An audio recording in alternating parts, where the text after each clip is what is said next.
Masechet Moed Katan, Daf He 5, nous commençons à la première ligne. On a le droit, Chol HaMoed, d'arranger les Kilkulei Hamayim, c'est-à-dire, nous explique Rashi, si des pierres sont tombées dans un puits, de la muraille du puits, on a le droit d'arranger, d'enlever ces pierres. Alors la Gemara nous dit Chatita in. On peut déduire de là que ce qui est permis à Chol HaMoed, c'est juste d'enlever une pierre de la terre qui est tombée. Mais Chafira, creuser, l'eau, c'est interdit à Chol HaMoed. Creuser un puits, c'est interdit. Amar Rabbi Yaakov, Amar Rabbi Yochanan. Rabbi Yaakov dit au nom de Rabbi Yochanan, Lo shanu el hashen rabim tzrichim lahem. Ce que nous avons enseigné dans la Mishnah, c'est-à-dire qu'on peut déduire que creuser un puits, c'est interdit, c'est seulement lorsque le rabbim, c'est-à-dire la communauté publique, n'en a pas besoin. Aval rabim tzrichim lahem. Mais si il y a rabbim public, les gens en ont besoin, afilu chafira mutar. On a même le droit de creuser un puits. Bechi rabim tzrichim lahem mishare, demande la Gemara. Et si rabbim, si le public, les gens en ont besoin, est-ce que c'est permis? Est-ce que c'est permis de creuser? Vatania, pourtant nous avons une braïta qui nous dit Chotetim borot, shichinu meharot. On a le droit d'enlever des pierres dans un puits, shichinu meharot, une sorte de puits profond, plus carré. Shel yachid, si c'est d'un particulier. Vensech lomar shel rabim, on n'a même pas besoin de dire si c'est de la communauté. Ven chofrim borot, shichinu meharot shel rabim. Mais on n'a pas le droit de creuser un puits Shechinu meharot shel rabim, de la communauté, vensech lomar shel yachid. On n'a même pas besoin de préciser que d'un particulier, on n'a pas le droit. Donc là, nous avons une braïta qui nous dit qu'on a le droit d'enlever des pierres, mais on n'a pas le droit de creuser même pour le rabbim. Maïlav, de quoi il s'agit? N'est-ce pas qu'il s'agit de chez rabbim tzrichim lahem, même lorsque la communauté en a besoin? Et malgré tout, on n'a pas le droit de creuser. Donc c'est une question contre Rabbi Yochanan. La Gemara répond lo, Beshen Rabbim tzrichim lahem. On parle dans le cas où la communauté n'en a pas besoin. Puisque la communauté n'en a pas besoin, c'est pour cela qu'on n'a pas le droit de creuser. Alors demande la Gemara, si c'est ainsi, dirvate, tu vas déduire et tu vas dire que ce qui est marqué, le Rabbim, c'est interdit de creuser, mais c'est permis d'enlever des pierres.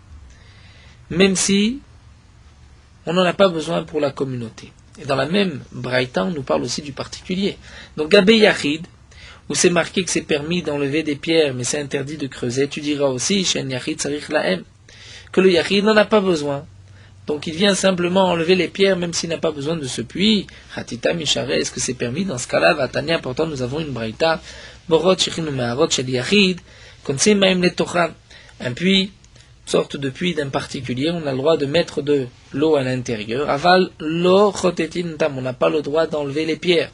Velo shavin et tzedgem, on n'a pas le droit de rendre lisses les fissures. Veshel rabim, mais du public, puis du public chotetim otan, on a le droit d'enlever les pierres. Veshafin et tzedgem, et de rendre lisses les fissures.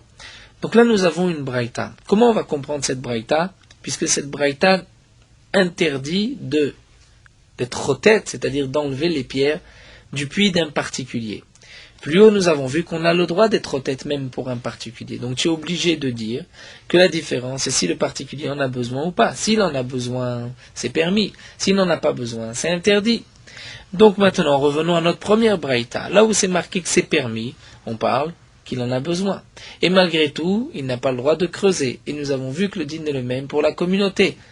Donc dans le cas où la communauté en a besoin, malgré tout, de creuser, on n'a pas le droit. Donc c'est une question. La question revient sur Rabbi Yochanan, qui lui a dit, lorsque la communauté en a besoin, on a le droit même de creuser. Alors la Gemara reprend et nous dit, Ve'elamai. Donc comment vas-tu expliquer, demande la Gemara. Besheyachid tzarich lahem. Tu vas dire que le particulier en a besoin. Et donc c'est pour cela qu'on a le droit d'enlever les pierres, mais pas de creuser. Donc dirvate gabe rabim, meshe rabim tzrichim lahem. Dirvate, donc on va dire, en correspondance, puisque dans la première braïta, la braïta nous parle du particulier et du rabbim. Donc on dira que le rabbim, on parle du même cas, chez rabbim tzrichim lahem, que la communauté en a besoin. Et si la communauté en a besoin, on a le droit d'enlever les pierres, mais on n'a pas le droit de creuser. Demande la Gemara, Hafira miasir, est-ce que c'est interdit de creuser? Voici notre braïta, Vatania Borochinu Me'arot Shel Yachid. Les puits d'un particulier, Konsan Maim Letochan, on a le droit de mettre de l'eau à l'intérieur. Verot Tinotan, d'enlever les pierres qui sont tombées. Avalocha Finetzedke, mais on n'a pas le droit de rendre lisses les fissures. Vélo, Chotetim Letochan. Les Mefarshim nous disent qu'il y a une erreur dans la Gemara, ce mot, il ne faut pas dire Vélo Chotetim Letochan, mais il faut dire Vélo Chofrin Notan. On ne creuse pas, puisqu'on vient de voir que Chotetim Notan. Donc Vélo Chofrin Notan, mais on ne creuse pas. Pour le Yachid, Vélo Sadi Notan Bessid, on ne pourra pas les enduire de chaud. Véchel Rabim, mais de la communauté, Chofrin Notan, on a le droit de creuser, Vesadi Notan Bessid, on a le droit de les enduire de chaud.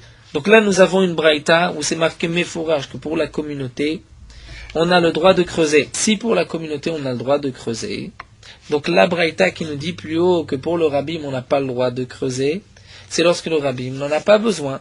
Il n'y a pas un besoin immédiat pendant Chol HaMoed de creuser. Malgré tout, c'est permis d'enlever les pierres, mais pas de creuser.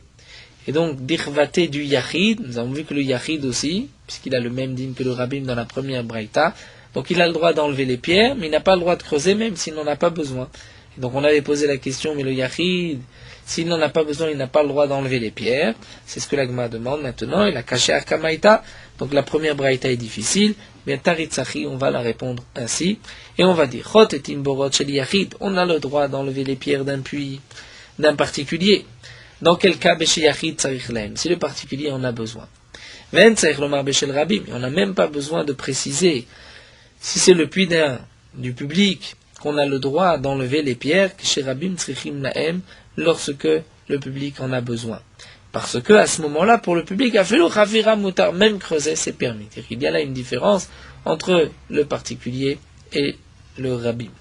Ven Chofrin Borot Shrinu Me'arot Shel Rabim, et donc la Braïta continuerait, et on n'a pas le droit de creuser des puits de la communauté, Beshen Rabim Tzrichim Lahem, si la communauté n'en a pas besoin. Ven Tzarich Lomar Shel Yachid, et on n'a même pas besoin de préciser du particulier, des Chen Yachid Tzarich Lahem, parce que le particulier, s'il n'en a pas besoin, Afilu Chatitan Nameasur, même d'enlever les pierres, c'est interdit. Donc la conclusion de la Gemara, c'est vrai que nous avons beaucoup de braïtot qui ont l'air de se contredire, donc voici la conclusion de la Gemara. Si c'est le puits d'un particulier, s'il en a besoin pour Chol HaMoed, nous avons le droit d'enlever les pierres, mais on n'a pas le droit de creuser. S'il n'en a pas besoin, même d'enlever les pierres, c'est interdit d'enlever la terre qui est tombée. Pour le Rabbim, pour la communauté, si la communauté en a besoin, on a le droit même de creuser un puits. Si la communauté n'en a pas besoin, on a le droit d'enlever les pierres qui sont tombées, mais on n'a pas le droit de creuser. Amar Ravashi, et Ravashi va même apporter une preuve, notre Mishnah, Matnitim Lamed Daika. On peut apporter une preuve. Il y a un diouk de la Mishnah, des Katané, c'est marqué aussi, une Kol Sorke Rabim, on peut faire les besoins de la communauté pendant Chol HaMoed. Puisque c'est marqué Kol Sorke Rabim, tous les besoins de la communauté, qu'est-ce que ce Kol vient inclure? Kol le Tuyemai, Lav le Tuy Chafiran, n'est-ce pas que le Kol vient inclure qu'on a le droit même de creuser pour la communauté? Là, il me répond l'eau. On pourrait dire que le Kol vient inclure autre chose. Là, Tuya de Tanya, Yotzim le Kavet, c'est Adrachim, que on devait sortir pour enlever les kotzim, c'est-à-dire les épines, les orties des chemins, les taken et taïchovot, et arranger les rues, et astarteot, et on veut dire les grands boulevards, les rues qui menaient d'un endroit à l'autre, velamoud et mikvaot, et on peut aussi y aller Chol HaMoed, mesurer les mikvaot, est-ce qu'il y a la quantité des 40 CA, vechol mikve shenbo 40 CA, et tout mikve qui n'a pas 40 CA, margilim et tochar 40 CA, on fera en sorte de faire tomber à l'intérieur 40 CA. Et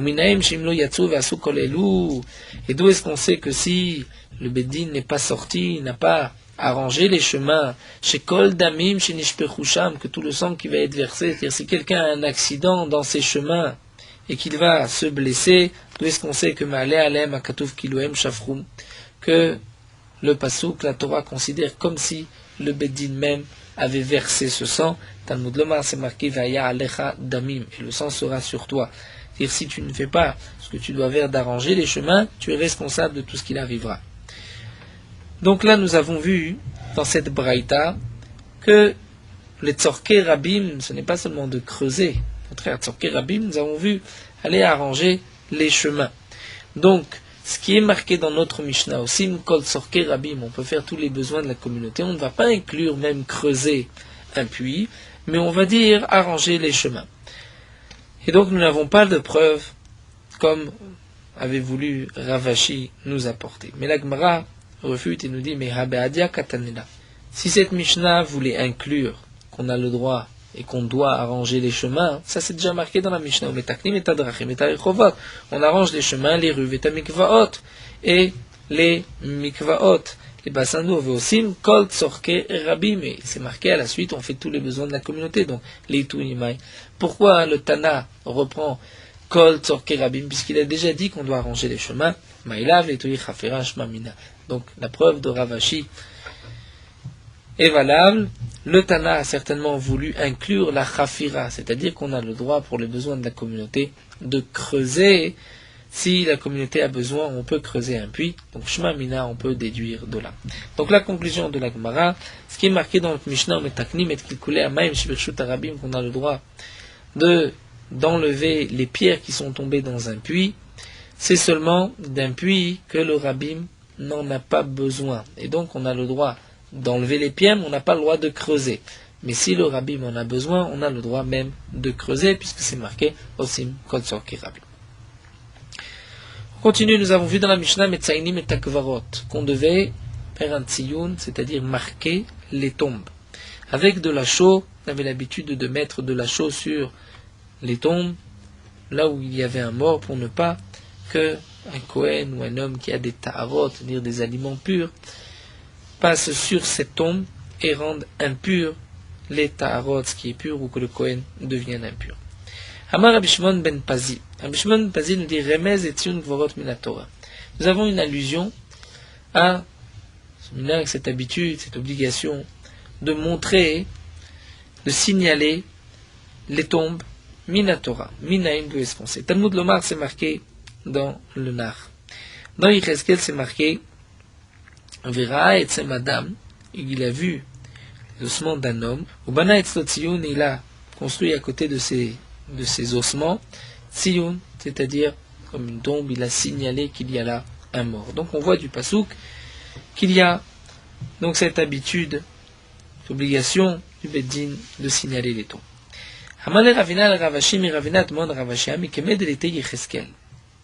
Mais cet enseignement, avant que Yecheskel, qui était un avis, Manamar, qui est-ce qui a enseigné cela? Puisque dans la Torah de Moshe Rabbeinu, c'était des centaines d'années avant Yecheskel, il n'y a pas de trace de Tziyun à la Kvari. Alors, Ravashi répond, Vili ta mère, et d'après toi. Hade Amar Rafrizda, nous avons un enseignement de Rafrizda. Dans la Mishnah, c'est marqué qu'un Harel, c'est-à-dire un Kohen qui est incirconcis, qui sert au Bet Hamikdash, qui fait la voda du Bet Hamikdash, la voda Ipsula. Et Rafrizda nous dit d'avoir cette chose-là, Mitorat Moshe Rabbeinu lo lamadnu. Nous ne l'avons pas appris dans la Torah de Moshe, dans le Sefer Torah. Mais Medivrei Yecheskel ben Bouzi lamadnu. Nous l'avons appris des paroles du Navi de Yecheskel, puisque c'est marqué Kol ben Nechar, tout étranger, Erel Lev, étranger du cœur, Ve Erel Bassar, ou incirconcis. Étranger du cœur, c'est-à-dire un renégat, ou un incirconcis, Lo Yavo el Migdashi, qu'ils ne viennent pas dans mon Bet Hamikdash. Donc de là on apprend que l'homme incirconcis ne peut pas venir servir au Bet Hamikdash. Donc là aussi tu te poseras la question, mais qu'est-ce était Yecheskel avant que Yecheskel ne soit venu? Manama, qui est-ce qui a rapporté cet enseignement? D'où est-ce qu'on le tient? Puisque Yecheskel était quelques centaines d'années après Moshe Rabbeinu. Et là, seulement tu seras obligé de dire Gemara Gemirala, que Yecheskel lui l'a appris Halacha le Moshe Misinaï. Vate Yecheskel va smcha akra. Yecheskel a apporté une allusion dans le pasouk. Achanami ici aussi, tu diras la même chose. Gemara Gemirala, de marquer, signaler des tombes, on le sait par Halacha le Moshe Misinaï, et Yecheskel, juste Ate Yecheskel va smcha akra, et a apporté une allusion dans le pasouk. C'est-à-dire ce que nous retrouvons dans le Nar, dans Yecheskel, c'est vrai que c'est pas marqué dans la Torah, mais ça, c'est aussi Mina Torah, nous l'avons appris, Halacha le Moshe Misinaï, et nous avons une allusion dans le Nar. Donc là, nous avons D'après Rabbi Shimon ben Pazi, une allusion qu'on doit signaler les tombes du pasouk de Yecheskel où c'est marqué Ubana etzlo tziyun. Rabbi Avaou apporte un autre pasouk, Amar Meacha. C'est marqué à propos du lépreux Vetame Tame Yikra. C'est-à-dire, Tame Tame Yikra, il appellera Tum'a Kor Alo Veomer Etlo Perosh. C'est la Tum'a qui l'appelle et qui lui dit éloigne-toi de moi. C'est-à-dire de ce pasouk qu'on apprend Vetame Tame Yikra. C'est l'impureté même qui va appeler, qui va dire éloigne-toi de moi. Comment l'impureté? L'impureté ne peut pas parler, mais c'est qu'on va la signaler. C'est-à-dire, fais un signe sur la Touma pour qu'on puisse s'en éloigner. De même Rabbi Uziel, petit-fils de Rabbi Uziel, Rabba a dit Touma korelo veomer et lo porosh. C'est la Touma qui l'appelle et qui lui dit éloigne-toi. Demande l'agma mais est-ce que ce pasouk Tame Tame Yikra vient pour nous apprendre cet enseignement ou Mevaïle, on en a besoin avec des Tania pour une autre braïta. C'est marqué Vetame Tame Yikra. De là on apprend Tsarich Lodia Tsaro la Rabim, que le Metzora, le lépreux, doit faire savoir sa souffrance aux autres, et ses frères juifs vont prier pour lui pour qu'il guérisse. Donc de ce pasouk Vetame Tame Yikra, on apprend que le Metzora doit faire savoir à ses frères juifs qu'il souffre et qu'on prie pour lui. Mais ça ne veut pas nous dire Tame Tame Yikra que l'impureté va crier, proclamer éloigne-toi de moi de cette manière en la signalant. Alors nous dit l'agma, en vérité on peut apprendre les deux choses du même pasouk. Pourquoi? Parce que si vraiment le pasouk ne vient dire que ce point-là, que le Metzora doit faire savoir sa souffrance, alors Tame Yikra, il pourrait dire tiens je suis impur, c'est tout. On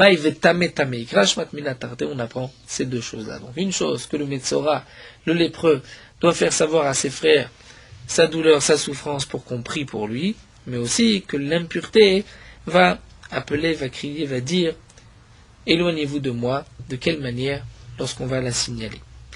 L'Agma nous rapporte un autre pasouk. Abaye Amar Meacha, Abaye nous dit on apprend de ce pasouk qu'il faut signaler les tombes, puisque c'est marqué l'ifneiver l'oten mirchol, devant un aveugle ne met pas d'obstacle. Là aussi, si on ne signale pas les tombes, les gens risquent de se rendre impurs et il risque d'y avoir un obstacle, c'est-à-dire une avera, une touma. Rafapa Amar, Rafapa donne une source d'un autre pasouk. Ve'amar, c'est marqué solu solu panudarer, c'est-à-dire préparer le chemin, panudarer, dire enlever tout ce qui gêne dans le chemin. Donc de même, lorsqu'on doit montrer les tombes, on prépare le chemin, on enlève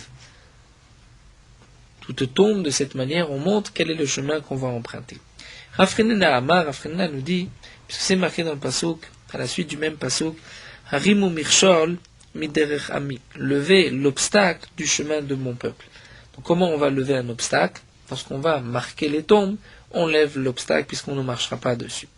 Rabbi Yoshua Berid Ravidi Amar, Rabbi Yoshua Berid Ravidi nous rapporte un autre pasouk, et comme le précise Tosfot, il n'y a pas de marloquette, mais chacun a apporté un pasouk, c'est-à-dire le pasouk qui lui venait à l'esprit.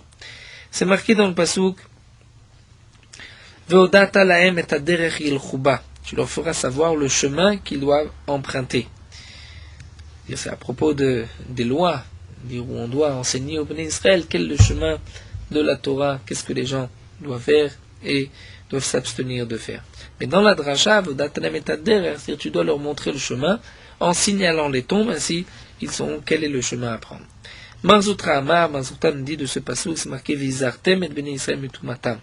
Dire Vizartem, dire comme dit Rachid le Targum, Vetifrishun, c'est-à-dire vous allez séparer les Béné Israël de leur impureté. Comment on va les séparer? En signalant les tombes. Ravashi Amar, Ravashi rapporte un autre passage, c'est marqué Ushmartem et Mishmarti, vous garderez ma garde, c'est-à-dire Asum Mishmeret et Mishmarti. Faites une barrière à ma barrière, à ma Torah, et donc on doit signaler les tombes pour ne pas qu'on transgresse la Torah. Ravina Amar, Ravina donne un autre passage, c'est marqué dans le passage Vesam Derer Arenu, Beyisha Elokim. Dire Vesam Derer, il va placer un chemin. C'est-à-dire, il va mettre un siman, signaler quel est le chemin qu'on doit emprunter.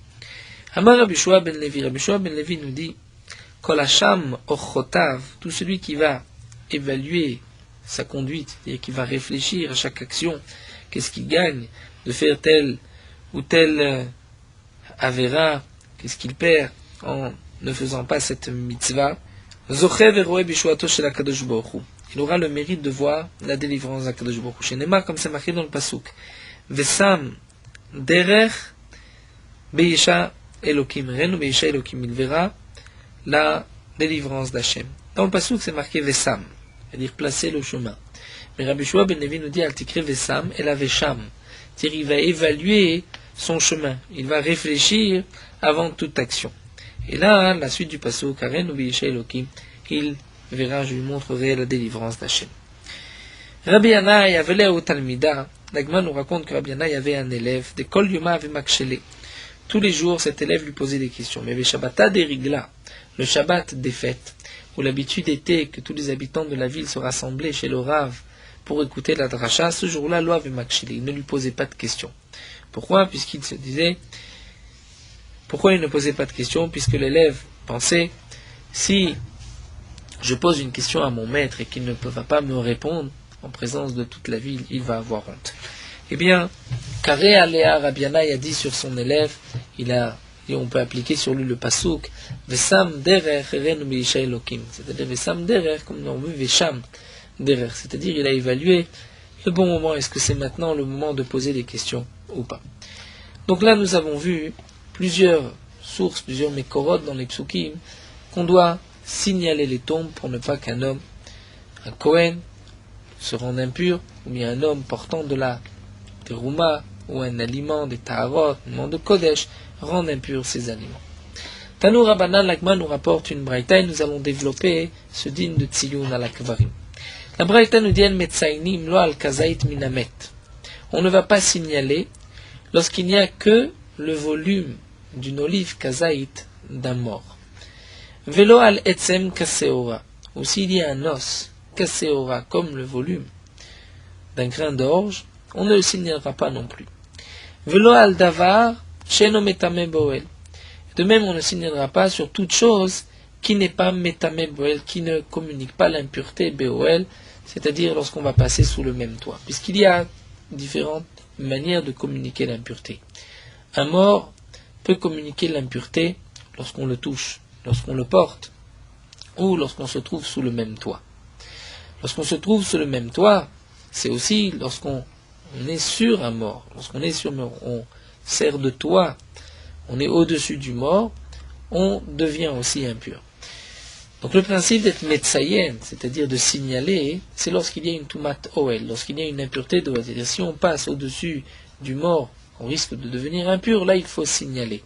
Mais kazaït minamet, lorsqu'il y a la quantité d'un kazaït, c'est-à-dire le volume d'une olive, il n'y a pas d'impureté BOL, et donc on n'a pas besoin de signaler. Donc ici la Braïta nous dit, on ne signalera pas s'il y a qu'un kazaït minamet. Prenons l'exemple où un homme a été dévoré par une bête sauvage, il ne reste que le volume d'un kazaït de chair, le volume d'une olive de chair, ou bien etzem un os keseora,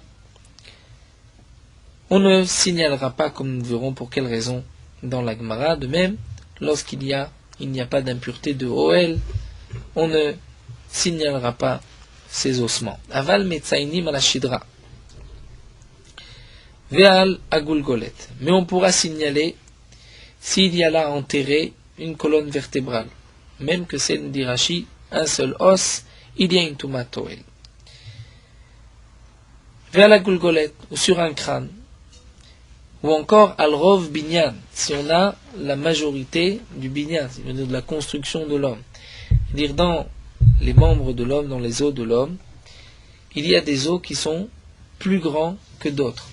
Parfois il peut y avoir le rov binyan, mais pas le rov minyan. Parfois le rov minyan, mais pas le rov binyan. C'est-à-dire il peut y avoir la majorité des os de son corps, même si la majorité de ces os ne forment pas la majorité du squelette, parce qu'il y a des os des mains et des pieds qui sont plus larges, plus longs. Donc s'il y a rov binyan, c'est-à-dire la majorité de la longueur, on va dire, du squelette, même s'il n'y a pas la majorité des os, ou bien au contraire, al rov minyan amet, la majorité des os du mort, mais pas la majorité du squelette, là on devra signaler. Ven Metsainim nous dit la Braïta, on ne signera pas non plus à la Vaddaout. Lorsque nous sommes sûrs qu'il y a là un mort, on n'a pas besoin de signaler, étant donné que tout le monde sait qu'il y a là un mort, les gens feront attention. Aval Metsainim à la Sfekot. Mais on va signaler lorsqu'il y a un doute. Quelle sorte de doute? Velouen Asfekot, Sechachot, ou Feraot, ou Betapras. Nous verrons par la suite dans la Gemara que signifie Sechachot. C'est-à-dire s'il y a, par exemple, une branche d'un arbre et que il y a un mort sous une branche, on ne sait pas sous quelle branche, donc on va signaler toutes les branches. De même, Peraot, lorsqu'il y a une brique qui sort d'un mur et qu'il y a un mort ou un kazaït, c'est pas un kazaït, il y a un mort sous une brique, sous une partie du mur ou un balcon du mur, même s'il y a un safek, on ne sait pas sur quelle planche ou sous quelle brique, eh bien, on devra signaler. De même pour Betapras, nous verrons exactement que signifie Betapras. Et la Braïta termine, Ven Ma'amedim Tzion Bimkom Atuma. Et on ne va pas placer le signe sur l'endroit même de la Touma. Shelo le'afsid tatarot, pour ne pas faire perdre des tarot, puisque si quelqu'un a dans les mains un aliment kodesh, un aliment tahor, un aliment pur, il risque de se rendre compte qu'il y a une impureté que lorsqu'il sera dessus. Alors on doit tout autour signaler pour ne pas qu'on arrive même, qu'on se place sur cette impureté. Mais la Braïta continue, bien qu'on doit signaler tout autour, en machikin sion makom tuma. Mais on ne va pas complètement l'écarter, parce que si on l'écarte, on l'éloigne, à ce moment-là, chez l'olafsi de Teretz Israël, pour ne pas faire perdre tout Teretz Israël, c'est-à-dire, sinon à chaque impureté, si on va des mètres tout autour signaler, donc tout Eretz Israël sera pleine d'impuretés, on peut dire chez l'Oletzorer, en vain, puisqu'il n'y a pas d'impureté dans tout cet endroit-là, juste à un endroit précis. Donc on va juste autour de l'impureté. Donc la Gemara va reprendre cette braïta. Nous avons vu qu'on ne signalera pas sur un kazaït minamet ou à l'etsem kaseora. C'est vrai que etsem kaseora, c'est-à-dire lorsqu'il n'y a qu'un os qui a la grandeur d'un grain d'orge, il n'y a pas de tumat oel, d'impureté de oel si on passe dessus. Donc on comprend pourquoi on n'a pas besoin de le signaler. Mais kazaït minamet, lorsqu'il y a un kazaït, c'est-à-dire le volume d'une olive de chair d'un mort, pourquoi on n'a pas besoin de signaler? Est-ce que c'est parce qu'il n'y a pas de tumat oel? La Gemara demande, nous allons voir qu'au contraire, il y a tumat oel, kazaït minamet, anu metameh be'oel. Maintenant, pourtant nous avons une Mishnah. C'est marqué El ou Shimetamim Be'oel. Voici ce qui est Metamé Be'oel. Voici Kazaït Minamet. Lorsqu'il y a le volume d'un Kazaït d'un mort, si on passe par-dessus ou si on se trouve sous le même toit, on est impur Be'tumatoel. Donc comment expliquer pourquoi on ne va pas signaler le Kazaït Minamet? Amar Rav Papa répond. Arabe Kazaït Mitsumtsam Askinat. C'est vrai que pour un kazaït, il y a tumat oel. Mais là, on parle d'un kazaït metsunsam, c'est-à-dire il y a juste un kazaït d'un mort. Sauf mirsa chaser. En quelque temps, le kazaït de chair va se décomposer et va diminuer. Donc il vaut mieux ne rien signaler. Pourquoi? Parce que si je signale ce kazaït, et que dans un mois où je suis sûr que le kazaït aura diminué, lorsqu'on va passer avec des aliments purs dessus, on va dire les aliments sont impurs, on va les brûler. Alors que là c'est évident que l'impureté a déjà diminué, qu'il n'y a plus de tumatoel. Donc c'est vrai que maintenant je ne vais pas signaler, peut-être qu'il y a un risque que quelqu'un passe par-dessus et rende impur des tarot, mais nous dit la Gemara, mutav, il vaut mieux, il serait fou alaf trouma ve kodashim, brûler de la terouma et des kodashim, les ficha, sur le moment, c'est-à-dire tant qu'on s'en rappelle, parce que, comme explique ici Rashi, notre Rishonim, sur le moment, lorsqu'on l'a enterré, tout le monde va s'en rappeler. Donc on va faire attention. Même si on est passé sans faire attention, eh bien on brûlera, puisqu'on sait qu'il y avait là une impureté. Mais alisrefu alav leolam, on ne pourra pas, on ne va pas brûler leolam à jamais en disant qu'il y a là une impureté, alors que c'est sûr que dans quelques mois, l'impureté va diminuer. Et donc il n'y aura plus de Tumat Ohel. D'après d'autres Rishonim, je pense que même si on ne va pas s'en rappeler, même si on risque de se tromper, de passer avec de la Trouma et Kodashim, même sans s'en rendre compte, mais c'est pas grave, les Chachamim ont préféré, il vaut mieux et transgresser les fichas plutôt que de mettre une impureté à jamais. Donc c'est pour cela que les Chachamim ont dit, on ne va pas signaler lorsqu'il n'y a qu'un kazaït d'un mort. Puisque le kazaït, s'il est metzumtzam, dans quelque temps il va diminuer, donc on ne va pas ici affirmer, montrer qu'il y a une impureté pour des mois à venir, puisque l'impureté n'est en vérité qu'une question de jours ou de semaines. Donc la Gemara nous a rapporté cette braïta, où nous voyons qu'on doit signaler lorsqu'il y a une impureté qui communique l'impureté BOL, donc si on marche dessus, on deviendra impur, si on se trouve sous le même toit, là on doit signaler l'impureté. Si c'est Etsem Kaseora, il n'y a pas Tumat Ohel, ou un Kazaït Mitzumtzam qui va de toute manière diminuer bientôt, là on n'a pas besoin de montrer.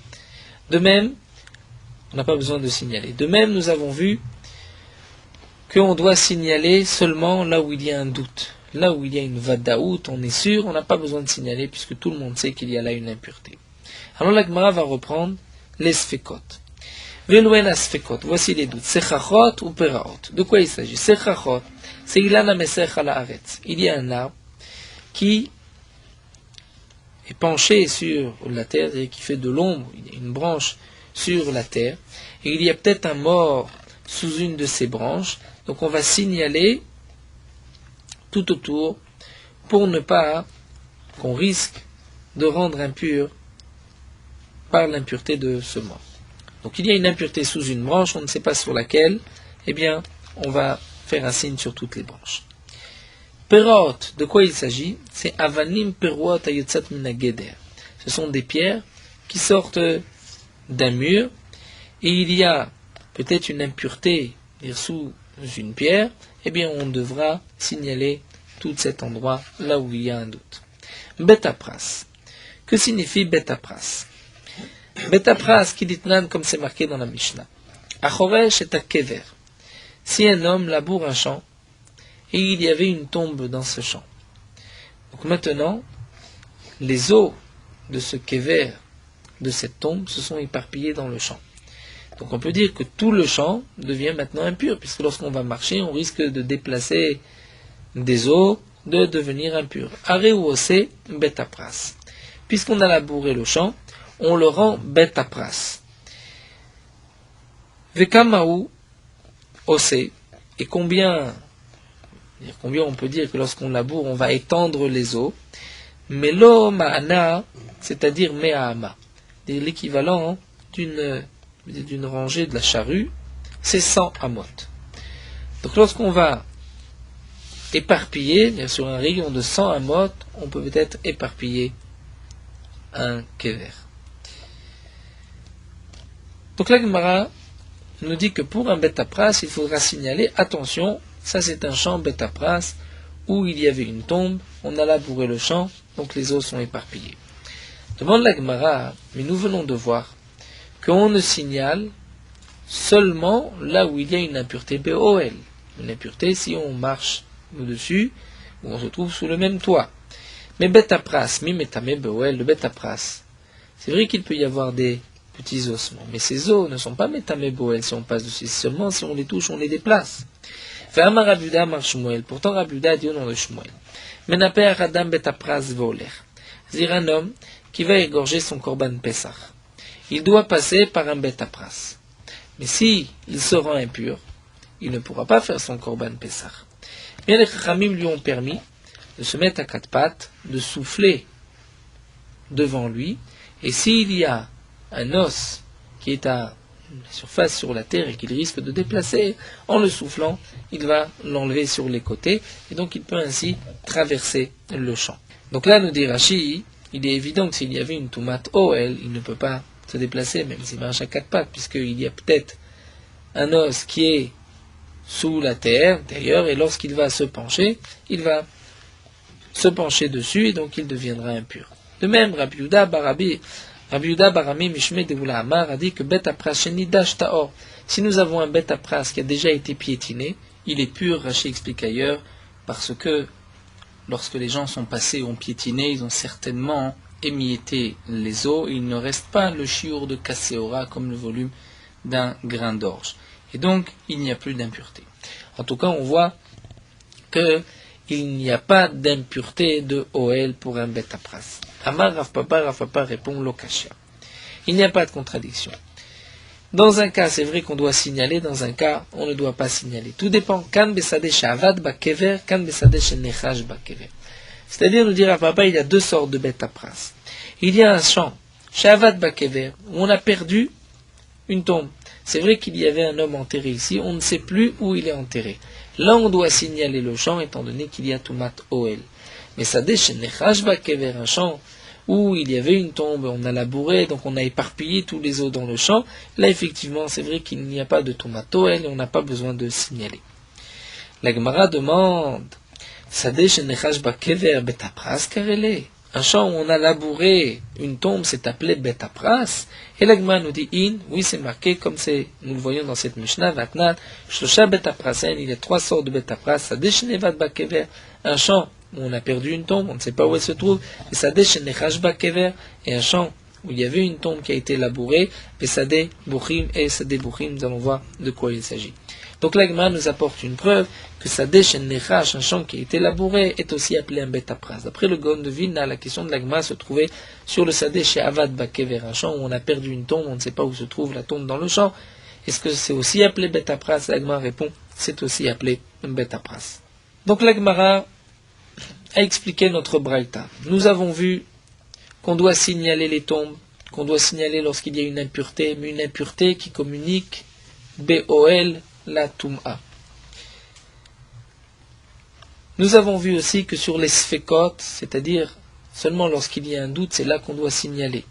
Comme sous une branche, sous une brique qui sort d'un mur, ou bien encore un Bet Apras. La Gemara avait posé la question, Bet Apras, il n'y a pas de Tumat Oel, et la Gemara a répondu qu'il y a dans Bet Apras, parfois une Tumat Oel, puisque Bet Apras, ça peut être aussi un champ où il y a une tombe, et cette tombe, on ne sait pas où elle se trouve. Donc nous avons rapporté une Mishnah, où dans cette Mishnah, c'est marqué qu'il y a trois sortes de Bet Apras, et là la Gemara va développer le troisième Bet Apras, c'est Sadeh Bochin. Le Sadeh Bochin, c'est-à-dire là où les gens pleurent. Maï Sadeh Bochin, Rabbi Yehoshua bar Abba Mishme Deoula, Rabbi Yehoshua bar Abba explique au nom de Oula, Amar a dit Sadeh Shemaftirim Bam Metim, c'est le champ où on va se séparer des morts. C'est-à-dire, nous dit Rashi, lorsqu'on amène un mort d'un endroit à l'autre pour l'enterrer, lorsqu'on arrive à un champ qui se trouve proche de la ville, ceux qui l'ont accompagné vont maintenant le quitter, le laisser aux habitants de l'endroit de la ville. C'est eux qui vont s'occuper de l'enterrer. Donc ça, c'est un Sadeh Bochin, c'est-à-dire l'endroit où il va y avoir la relève, où les gens qui ont amené le mort vont rentrer chez eux. Et pour quelle raison c'est considéré comme un Sadeh Pras? On craint qu'il y ait une impureté. Amaravimi, Mishum Yush Be'alim Nakuba. Parfois, il peut y avoir Yush Be'alim, c'est-à-dire ceux qui l'ont amené lorsqu'ils l'ont amené d'un endroit lointain, parfois peut-être un des membres s'est détaché, il est tombé, et chacun pensait que l'autre allait s'en occuper. En fin de compte, ils l'ont laissé à cet endroit-là, donc il peut y avoir à cet endroit une impureté perdue. C'est pour cela que c'est appelé Bet Apras. La Gemara continue et reprend ce que nous venons de voir. Nous avons vu que Sadeh Shenechaj Bakever, c'est-à-dire un champ où il y avait une tombe, et que ce champ a été labouré, donc la tombe, les ossements ont été éparpillés, on n'a pas besoin de signaler, étant donné qu'il n'y a pas de Tumat Oel. Loba Etziyun Vatania, pourtant demande la Gemara, nous avons une braïta, c'est marqué Matza Sadeh Mesuyen, si quelqu'un a trouvé un champ qui est signalé. Veniadua Matiba, il ne sait pas pourquoi le champ a été signalé. Qu'est-ce qu'on a voulu signaler? De quelle sorte de Touma il se trouve? Quelle est la sorte de Touma qui se trouve dans le champ? Eh bien, on dira ainsi, Yesh Ba'ilanot, s'il y a des arbres, Biyadwa Shenechaj Bakever, on peut être sûr qu'il y avait une tombe qui a été labourée. Pourquoi? Puisque nous dit Rashi, les arbres, pour les planter, on a été obligé de labourer le champ. Donc, si on a signalé, c'est qu'il y avait une tombe qui a été labourée. En ba'ilanot, s'il n'y a pas d'arbre, yadua shavad bakever. Pourquoi on a signalé? C'est qu'il y a une tombe qui a été perdue. Le Ritva pose la question, mais peut-être que même s'il y a des arbres, peut-être qu'on avait labouré pour planter ces arbres avant qu'il y ait cette tombe. Donc comment on peut savoir si c'est ça déchaîne Nechashba Kever? Le Ritva répond, on parle d'un champ d'arbres qui ont besoin qu'on laboure constamment tout autour des arbres. Donc là, on est sûr que on a labouré autour. Ou bien encore, nous dit le Ritva, si les arbres étaient avant la tombe, il est évident que personne ne va enterrer un mort au milieu des arbres, puisque les gens viennent cueillir les fruits de l'arbre, et il risque d'y avoir, et les gens risquent de se rendre impurs, donc c'est sûr qu'on n'a pas enterré lorsqu'il y avait déjà des arbres. Donc on a enterré avant les arbres. S'il y a maintenant des arbres, c'est que c'est un endroit où on a labouré la tombe. Rabbi Yehuda Omer, Rabbi Yehuda nous dit, Atchisham zaken o talmid. Rabbi Yehuda nous dit, on ne peut pas savoir si c'est Sadeh chez Nechashba ou Sadeh chez Avadba qu'on a perdu. Il faut qu'il y ait là-bas un zaken, un personne âgée qui était là déjà depuis longtemps, au talmid ou un élève, talmid chacham, qui sait exactement quel est le digne de ce chant, les fiches n'akol bekim badavar, parce que les gens ne sont pas bekim, on ne peut pas savoir exactement pourquoi on a signalé ce chant. En tout cas, nous voyons de cette braïta que aussi bien un chant chez Nechash Bakever ou chez Nevad Bakever, dès qu'on ait perdu une tombe ou qu'on a labouré une tombe, on va signaler, puisque la braïta nous dit, si tu vois un champ signalé, s'il y a des arbres, c'est que c'était un champ où il y avait, c'est que c'est un champ où il y avait une tombe et qu'on a labouré cette tombe. Donc tu vois que lorsqu'on laboure une tombe et qu'on éparpille les eaux dans tout le champ, on signale aussi. Amar Rav Papa répond, Kitania Aïd Sadeh Shavad Bakever. D'abord on parle, dans un cas particulier, on parle d'un champ où il y avait d'abord une tombe et on l'a perdu de vue cette tombe. On ne sait pas où elle se trouve dans le champ. Et à ce moment-là, des Tsaïnoua. Et on l'avait à l'époque signalé. Ensuite, Yesh Ba'ilanot, il y a des arbres, c'est-à-dire que si on voit des arbres, on peut être sûr que la tombe a été labourée, c'est-à-dire, nous explique Rashi, que juste après avoir signalé, on a labouré le champ pour pouvoir planter des arbres, et donc là, on sait qu'il y a on sait qu'il y avait un tziyun, non pas parce que maintenant on a signalé après avoir labouré le champ, mais parce qu'on avait signalé le champ avant de labourer lorsqu'on avait perdu la tombe. Et en ba'ilanot biyadoua shavar bakever, lorsqu'il n'y a pas d'arbre, on sait que on a perdu la tombe. Alors demande la Gemara, même lorsqu'on voit des arbres dans un champ, on dit, puisqu'il y a des arbres, c'est qu'on a labouré. Demande la Gemara velichosh, donc si on a labouré aussi la tombe. Velichosh, demande la Gemara, on devrait craindre. Dilma peut-être, ilanot migavae vekever miberae, peut-être que les arbres sont de l'intérieur et le kever est à l'extérieur. Et si le kever se trouve à l'extérieur, on n'a pas labouré à l'endroit de la tombe. Donc comment on peut dire que puisqu'il y a des arbres, c'est sûr que la tombe a été labourée, les eaux ont été éparpillées. Et donc on pourrait, comme nous l'avons vu avant, souffler, traverser, puisque c'est un sadeh chez Nechashba. Au contraire, on devrait dire qu'il y a peut-être une impureté sur les côtés. L'Agma répond qu'Edamaroula bomdim alakvulim. On parle dans le cas où les arbres se trouvent sur la frontière du terrain, sur les bords du terrain. Araname bomdim alakvulim. Ici aussi on parle bomdim alakvulim. Et donc, si on a labouré aussi la tombe. On demande l'Agma vedema tuma megava et vilanbra, on n'a qu'à dire le contraire. Que peut-être l'impureté se trouve à l'intérieur. Le kever se trouve à l'intérieur et les arbres se trouvent à l'extérieur. Donc même si on a labouré l'extérieur, on n'a peut-être pas touché à la tombe. Et ma répond bemesubachim. On parle que les arbres ne sont pas rangés juste sur les extrémités du champ. C'est mélangé dans tout le champ. Donc c'est sûr que pour ces arbres-là, on a labouré tout le champ. Et donc s'il y a une tombe, s'il y avait une tombe, cette tombe a été labourée, éparpillée, et les eaux se trouvent dans tout le champ. Ça, le dit d'un sadé betapraz. Liba etima. Et encore, on dit l'agment, on peut répondre à Damran en machikim tion mokom tuma shelo leafsid.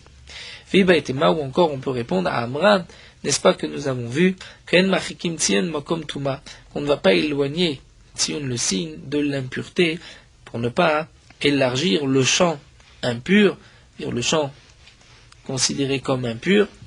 Et donc, nous dit Rashi, puisque là on a vu que tout autour de ces arbres, à côté de ces arbres, nous avons le signe, c'est que certainement le kever se trouve entre les arbres et qu'il a été labouré à cause des arbres. Nous terminons. Rabbi Yehuda Omer, Hachesham Zaken au Talmid, les fiches Nakol Bekim Bedava. Rabbi Yehuda nous dit, on ne peut pas se suffire simplement lorsqu'on voit qu'il y a des arbres, qu'il n'y a pas d'arbres, pour dire c'est un sadé où on a perdu la tombe ou bien où la tombe a été labourée, mais il faut qu'il y ait un Zaken ou un Talmid ou un élève. Amar Abaye, Abaye nous dit Shema Mina, de là on déduit Tsurba Mirabana, c'est un jeune Talmid Chacham.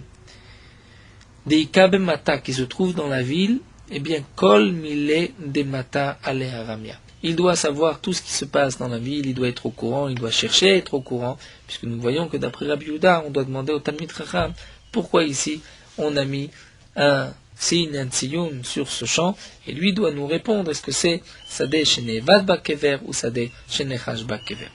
Donc nous allons nous arrêter ici. Donc nous avons vu qu'il faut signaler un endroit où il y a une impureté, une toum'a, et donc nous avons vu qu'un champ où il y avait une tombe et qu'on a perdu de vue cette tombe, on ne sait pas où elle se trouve, là il faudra signaler ce champ. Si c'est un sadeh chez Nechashba, où la tombe a été labourée et les ossements ont été éparpillés, là on ne devra pas signaler, comme nous a dit l'Akmara, puisqu'il n'y a pas d'impureté de OL, mais le cas qui est rapporté dans la Braïta, c'est seulement lorsque le signalement s'était fait avant qu'on ait labouré le champ, comme Rav Papa l'a expliqué. Nous allons nous arrêter là. Meorot halacha dafhe.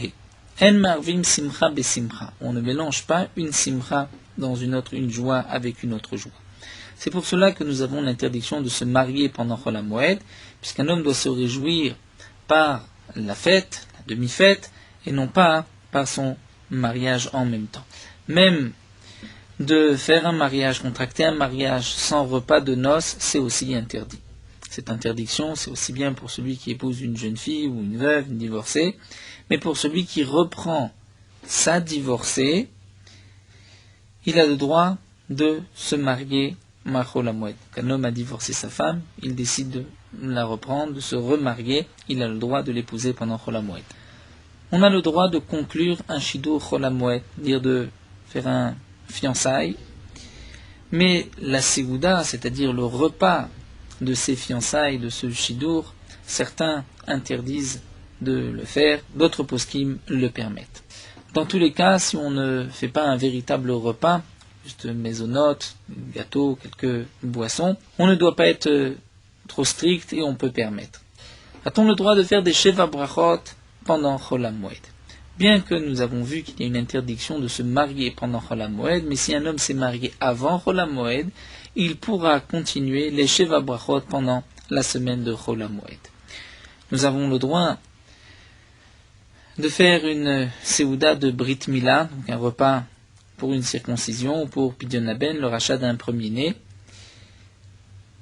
que ce soit le 8e jour ou que ce soit une Mila reportée, étant donné que ce n'est pas considéré comme une simcha, comme la simcha où les chamim nous ont interdit de mélanger deux simachot, c'est seulement la simcha d'un mariage qui est considérée comme une véritable simcha au point que les chamim nous ont interdit de mélanger deux simachot.